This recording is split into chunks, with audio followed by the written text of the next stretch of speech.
അങ്ങനെ ചെന്നൈയിലെത്തിയിട്ട് ഇന്ന് നമ്മുടെ മൂന്നാമത്തെ ദിവസം കേട്ടോ. യാത്ര പുറപ്പെടുമ്പോൾ ഷോപ്പിംഗ് ചെയ്യണമെന്നൊന്നും നമ്മുടെ ലിസ്റ്റിൽ ഉണ്ടായിരുന്നില്ല കേട്ടോ. പക്ഷെ ചെന്നൈയിൽ പോയിട്ട് ടി നഗർ വിസിറ്റ് ചെയ്യേണ്ട എങ്ങനെയാ പോരുക? അപ്പൊ നമ്മൾ രാവിലെ വെയിലൊക്കെ വരുന്നതിന്റെ മുമ്പ് അവിടെ എത്തിയിട്ടുണ്ട്. റോഡ് സൈഡിൽ കുറെ കടകളിൽ ഇതുപോലെ കുറെ സാധനങ്ങൾ, ബോണ്ട, സമൂസ അങ്ങനത്തെ ഐറ്റംസ് ഒക്കെയാ തോന്നുന്നു, അതൊക്കെ ഇരിക്കുന്നുണ്ടായിരുന്നു. നമ്മൾ അതൊന്നും ട്രൈ ചെയ്തില്ല. തൊട്ടടുത്ത് തന്നെ നല്ല തിരക്കുള്ള ഒരു ഫാൻസി സ്റ്റോർ കണ്ടപ്പോൾ അങ്ങോട്ട് കയറി. വലിയൊരു ഷോപ്പായിരുന്നു കേട്ടോ. 3 നിലകളിലായിട്ടായിരുന്നു ഈ ഷോപ്പ് ഉണ്ടായിരുന്നത്. പാണ്ഡ്യൻ സ്റ്റോഴ്സ്. പിന്നീടാണ് ഞാൻ അറിഞ്ഞത് ഇവിടുത്തെ ഭയങ്കര ഫേമസ് ആയിട്ടുള്ളതാണെന്ന്. ഉള്ളിൽ കയറി കണ്ട കാഴ്ച നമ്മൾ ലേഡീസിനെ കണ്ണ് മഞ്ഞളിപ്പിക്കുന്നു പറയാലോ, അത്രയാണ്. പിന്നെ എനിക്കുള്ളത് ഒരു പെൺകുഞ്ഞുമാണല്ലോ. അപ്പൊ പിന്നെ അങ്ങോട്ട് തുടങ്ങി കുഞ്ഞു കുഞ്ഞു കുറെ സാധനങ്ങളാണ് ഞാൻ മേടിച്ചിട്ടുണ്ടായിരുന്നത്. കൂടുതലും മോൾക്ക് വേണ്ടിയിട്ടാണ്. പിന്നെ കമ്മൽ ഒരുപാട് ഇഷ്ടമുള്ള എൻ്റെ ചേച്ചിക്ക് വേണ്ടി 2-3 കമ്മലും വാങ്ങിച്ചിട്ടുണ്ടായിരുന്നു. ഹെയർ ബാൻഡുകളുടെ ഒക്കെ വെറൈറ്റി കളക്ഷൻസ് എല്ലാം കുന്നുകൂട്ടിയിടുന്ന് പറയില്ലേ, അതുപോലെയാ. ശരിക്കും എല്ലാം കൂടി വാരി എടുക്കാൻ എനിക്ക് തോന്നിയത്. പിന്നെ കുഞ്ഞു കുഞ്ഞു ഹെയർ ബാൻഡ്സും ക്ലിപ്സ് ഒക്കെയാണ് ഞാൻ കൂടുതൽ വാങ്ങിച്ചത്. പിന്നെ ഒരു വള വാങ്ങിച്ചു. അതിൽ കൂടുതലും മോൾക്ക് തന്നെയാണ് കേട്ടോ. അങ്ങനെ അതൊക്കെ വാങ്ങിച്ച് ഇത് കണ്ടോ, ഇത്രയും വെറൈറ്റി ഒക്കെ കാണുമ്പോൾ എങ്ങനെ എടുക്കാണ്ടിരിക്കുക.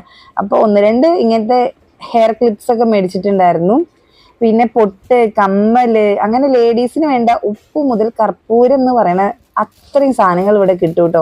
പിന്നെ ഓർണമെന്റ്സ് ഒക്കെ കണ്ടോ, ഒരുപാട് സ്റ്റാഫ് ഇത് അറേഞ്ച് ചെയ്യാനുണ്ട്. കുറെ സ്റ്റാഫിന് ജോബ് ഓപ്പർച്യൂണിറ്റീസും ഇവിടെ ഉണ്ട് എന്നാണ് എനിക്ക് തോന്നുന്നത്.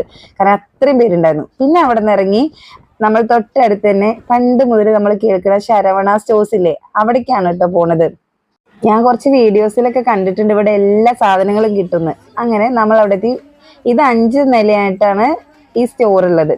അവിടെ ചെന്ന് നമുക്ക് എന്താ ക്ലോത്ത്സ് വേണോ, ചെരുപ്പ് വേണോ, ഡ്രസ്സ് വേണോ, സ്റ്റേഷനറി വേണോ, അങ്ങനെ നമുക്കൊരു വീട്ടിലേക്ക് ആവശ്യമായിട്ടുള്ള എല്ലാ സാധനങ്ങളും വളരെയധികം വിലക്കുറവിലാണ് കേട്ടോ കിട്ടുന്നത്.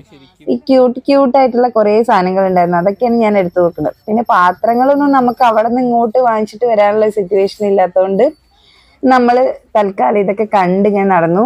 നമുക്ക് ബാഗിലൊക്കെ കുറെ ഓഫേഴ്സ് ഉണ്ടായിരുന്നു കേട്ടോ. ബാഗ് ഇത് 40% ഡിസ്കൗണ്ട് എന്നൊക്കെ പറഞ്ഞുള്ള ഏരിയയാണ്.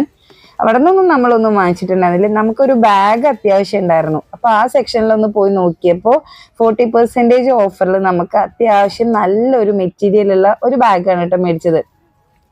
ഒരു പിങ്ക് കളർ. ഇത് കുറെ സിബൊക്കെ ഉള്ള അറകളുള്ള ഒരു ബാഗാണ്. അത് ഞങ്ങൾക്ക് വളരെ ഇഷ്ടപ്പെട്ടു. നല്ല മെറ്റീരിയൽ ആയിരുന്നു. അങ്ങനെ അതും വാങ്ങിച്ചു. പിന്നെ ഇവര് 5th ഫ്ലോറിൽ ചെല്ലുകയാണെങ്കിൽ ഇവിടെ ചെറിയൊരു ഫുഡ് കോർട്ടും കൂടി ഉണ്ട്. അവിടെ നിന്ന് ജസ്റ്റ് ഒരു ടീയും കുടിച്ച് നമ്മൾ 1-2 ടീഷർട്ടുകളും പിന്നെ ഒരു ഓവർ കോട്ടും അങ്ങനത്തെ സാധനങ്ങളൊക്കെ മേടിച്ച് പുറത്തിറങ്ങിയപ്പോഴത്തേക്ക് സമയം 2:30. വിശന്ന് വയറ് കത്തി.